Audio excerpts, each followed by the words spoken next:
Kanina pa si Lola nakahawak, hindi niya mabitiwan yung kamay ni Senator Manny. Pinapakita lang po ni Lola na talagang avid fan siya ni Senator. Kita mo. Oh, nga si Lola, sinuot niya yung kay Senator. Sa akin, di sinuot. Lola, selos ako.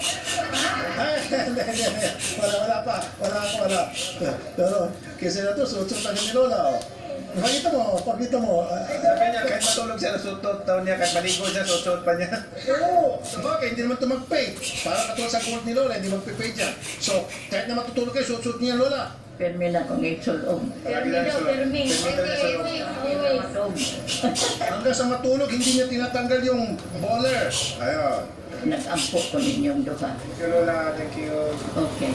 Nagdarasal po si Lola para sa aming dalawa. Napakasaya po itong araw na ito. Hindi lamang para kay Lola, kundi para sa akin na rin po. Dahil si Lola ang pinaka-senior na po na subscriber ng RTIA ever. Akala ko po yung mother-in-law ko na 96 years old nung yumao, going to 97. Akala ko po she's the oldest na. Yung pala, meron pang mas matanda na avid fan ng RTIA.